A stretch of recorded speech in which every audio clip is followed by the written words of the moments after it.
and welcome back to another video on my channel. I have to film this one today pretty quickly because it is 7 o'clock in the morning and I'm filming this before I have to go to work.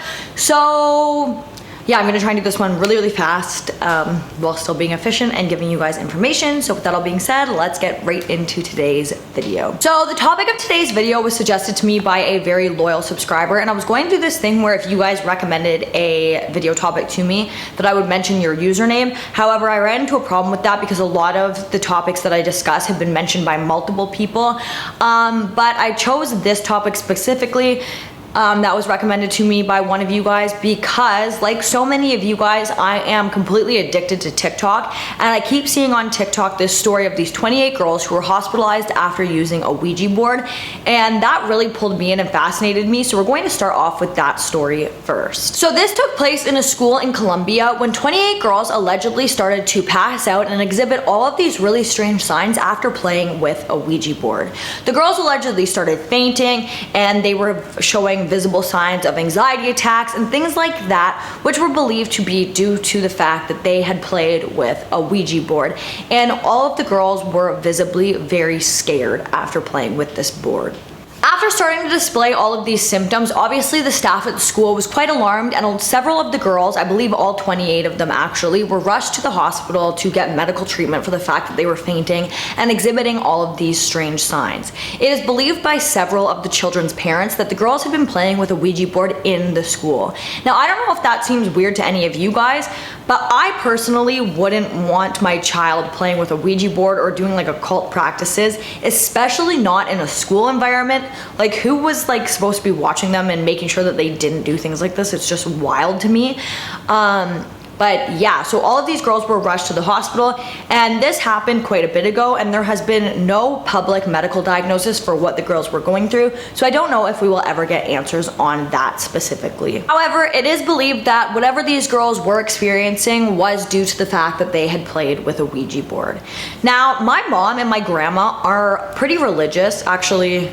I'm gonna say spiritual because they don't like go to church or anything, but my grandpa is not. And I remember when I was a kid, my grandpa brought home a Ouija board for us kids to play with, and my mom and my grandma freaked out and made him get rid of it. I was never allowed to play with a Ouija board, but he bought the Ouija board, I think at Toys R Us, I think, or Walmart. And it just seems so odd to me that all of these really bad things happen after playing with the Ouija board, and you can just buy them at any big box store. I also think that it's kind of interesting that people still want to play with Ouija boards when there's never stories of any good coming out of playing with them. But anyways, let's get into more Ouija board stories. This next story is about a group of friends that we're going to call P, M, and L, who were all playing with a Ouija board.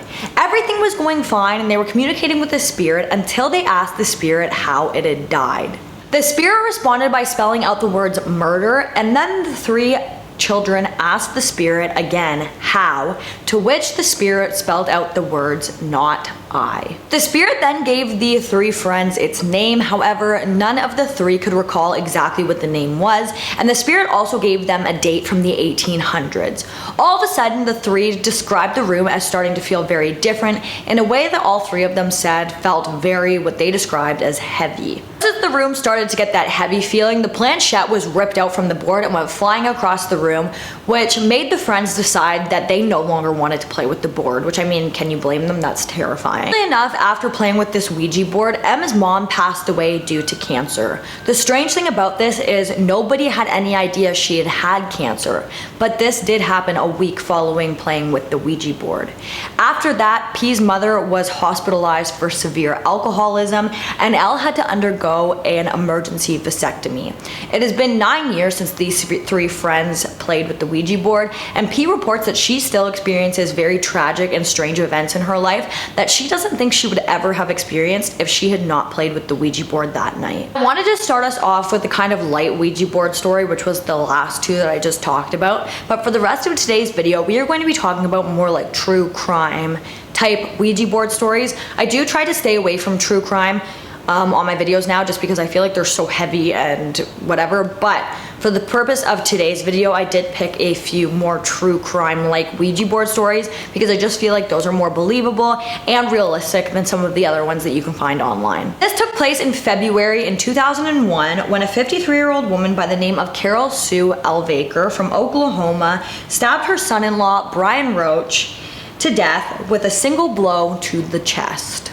Before tragically murdering Brian Roach, Carol, her daughter, and her 2 granddaughters were playing with a Ouija board when they claimed to have gotten a message.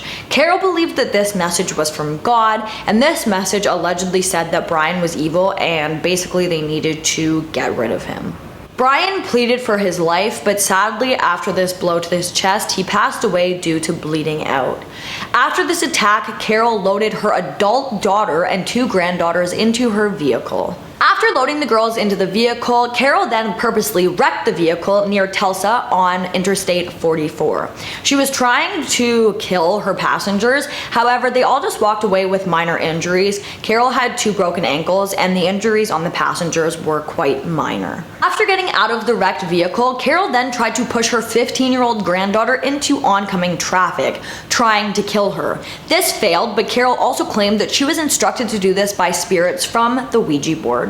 Now obviously there is more information to this case that I'm not going to include in today's video because I'm trying to get as many stories in here as possible, but how wild is that? These are the types of stories that make me think that Ouija boards are real, and I never want to play with one because I do not want something like that to happen to me or my loved ones or anything like that. I think they are terrifying. This next story is another true crime case involving a Ouija board, and initially I was going to focus the whole entire video today on this case, but I do really want to stay away from consuming too much really tragic true crime, so I decided to just really brush the surface of this case and include several Ouija board stories instead of just focusing on this one. This case took place in 2007 in Washington in December, right around Christmas, when 16-year-old Joshua Tucker and 15-year-old Donald Shalshin had been sharing with one another these very dark and twisted thoughts that they were having.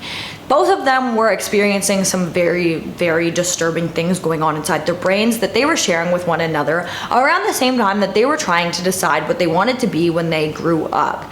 Both of them agreeing that they thought that it would be entertaining to be serial killers. On this night, these 2 boys had been playing with a Ouija board when they decided to ask the board about their dark fantasies. In their story, they said that the Ouija board confirmed that they were going to be serial killers when they grew up, and then the board spelled out the word mom, which they thought was this board giving them their first victim, which they decided to act on. They first went after Donald's sister Elizabeth, with Joshua stabbing her in the throat, which ended up being fatal.